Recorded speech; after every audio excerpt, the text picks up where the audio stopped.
Без никакви симптоми на коронавирусот, 63 годишен битолчанец и накоракувач со машини во Рег Битола, на 4. мај откако му се слошило бил однесен во клиничката болница и на рентген снимка била утврдена пневмонија, а 1 час подосна починал.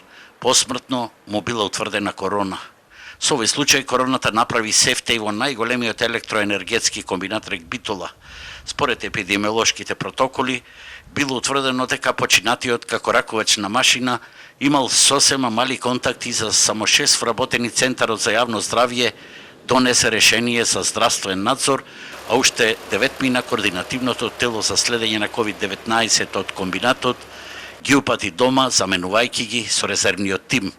Од Рег Битола велат дека согласно владината уредба за заштита, вработените што ги исполнуваат условите со мали деца, возрастни и хронично болни се упатени дома, а останатите се организирани за непречена работа со безбедносен протокол и опрема, а покрај седмичната дезинфекција, поради овој случај во комбинатот е извршена и вонредна дезинфекција.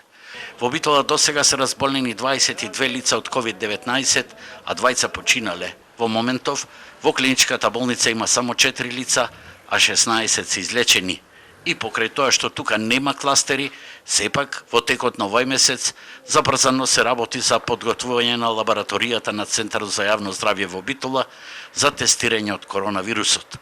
Опремата и апаратите во вредност од 2 милиони денари од Германија ги обезбеди Кромберг и Шуберт, а останатиот износ ќе го дополни општината.